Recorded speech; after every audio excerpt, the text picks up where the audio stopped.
Yeah, I've been knee deep in this now.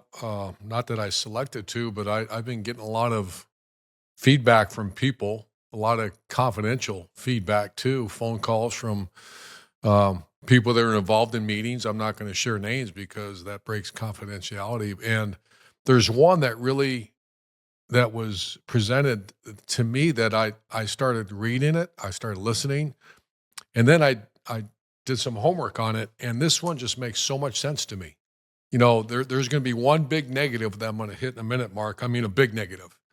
And the negative is that there's two conferences not getting treated the same as the other two conferences, but we'll hit that at the end. So this is the 4-4-2-2-1-1. Four teams from the SEC, four teams from the Big Ten, two from the Big 12, two from the ACC, and then one independent, one from the lower conferences. There's a lot of reasons why I love it. Number one is this now eliminates the selection committee. They are no longer a selection committee. It's not selection, it's access. And I think since I've been in the selection committee, think about the BCS used to be computers, and then it went to the playoff system, and the playoff system now had a committee. They make mistakes. They're human beings. Don't have. How do you decide, whether this team's better than the other? Someone would say, well, you have to watch tape. And I'm thinking, most of those people don't know how to watch. What are they watching? They watching the Right. man, that was a great catch. Wait a minute. What are you watching? And so, Mark, you understand, you've watched thousands of hours of tape, so have I. But then again, there's also bias involved. Is there? Of course there is. You're a Midwestern person. You say, well, it's an unbiased. Okay.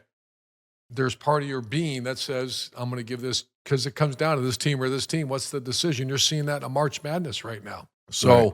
Number one, and it's a firm number one, Mark, there's no longer a selection committee. It is an access.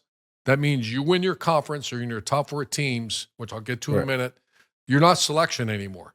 The only thing the selection committee, the only thing the committee, it's not selection anymore. It should be a seeding committee, and that's it. And maybe they'll come up with a way of eliminating that. So that's number one.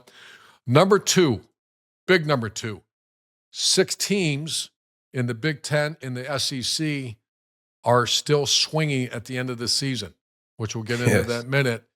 And that means that if you see the numbers, 40 to 50 teams on last week of the season, championship week, are still in the hunt as opposed to 15 to 18. And then number 3 is you don't get penalized for non-conference. Because you've seen Penn State's got a horrific non-conference schedule. I don't blame them. If I'm the head coach at Ohio State in the current model, I'm not playing Texas. I'm not doing that. Right. Because we lose that game, Mark. Is it right? No, You're of room course for it's error. right. You as a player, me as a coach, hell yeah, let's go play Texas. Find out where we're at. You train a little hard in the offseason when you see Texas at number 1 in your first game of the schedule. So I'd like to, Rob, if that's all right, I'm going to go back to number 1 and get your guys' opinions. Number 1, it's no longer a selection committee. It's an access-oriented system, which I'm all in favor of. It should be that way, Coach. You look at the NFL model, there is no playoff selection committee. You play the game, your record tells you where you are at if you fall into the playoff picture. And it should be that way with the college football playoff as well. There shouldn't be these human error in involving the playoff. It should be a particular format, a particular system where, okay, these 6 teams, these 7 teams make the college football playoff, and I'm all in the format for basically eliminating the selection committee and having a system in place that decides who plays in the playoff. But the seeding is still human, right? So they still have to debate who's going to be the 1 seed, who's going to be the 2 seed. But the actual people who are in the playoffs who are on the committee. So correct. Just like the NBA, there's no selection committee. Just like the MLB, there's no selection committee. Just like the NFL, there's no selection committee. There would be. Who's going to say you're the number 1 seed, right? Does the Big Ten champion automatically become the 1 seed? No, there's still going to be that human conversation of who the seeds are, right? I'm fine with that. There's no other way you're going to do it, right? But there's still going to have that human element in it. Is it going to take away the debate of who those 14 teams are? Yes. Is the debate going to be who's 1 through 4, then who's following down that list? Of course, there's always going to be that debate. And I'm fine with that because, frankly, it provides us with a lot of conversation, right? It provides better games down the end of the year. The value to programs having these out of conference games, like we've been talking about this Texas Ohio State game that's going to start next season. Thank you. Thank you, college football lords, for giving us Texas, Right. Ohio State to start the season. But that is a really scary proposition for both of those programs, the way things are right now, because they are absolutely, somebody's going to get probably punished for that, right? And somebody's going to earn some bonus points. Let's hold that thought for so I was Okay. a head coach for a long time in college, and my schedule philosophy always was, and I shared it with our AD, and our AD, you know, we were on the same page. You play one big dog, one Yes. medium dog, and one small dog. You don't play three small dogs because you are not challenged. You're not, and then you get hit right in the square in the jug. Remember, Ohio State played a terrible non-conference last year. What Right. happened when they went to Oregon? The corners had no idea that speed. And you can say, Right. I mean, I'm a coach. I know what I Mhm. saw. Now, later on in the year, they were ready for Oregon speed. You know why? Because they saw that speed. Yes. So I'm coaching Mark Ingram, which I would love to coach Mark Ingram. I want to turn a hand that ball against a number one. I want to watch that cat go.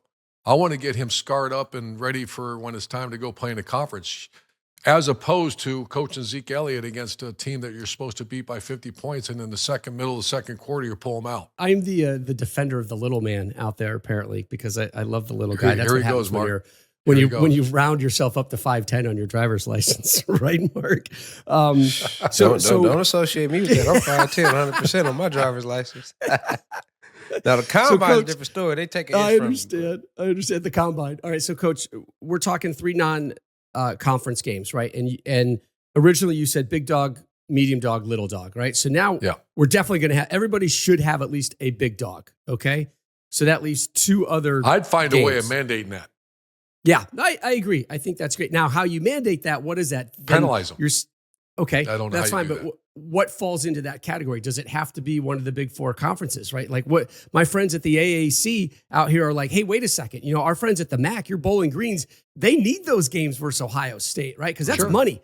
Sure. That gets their entire athletic budget covered in one game, one nut.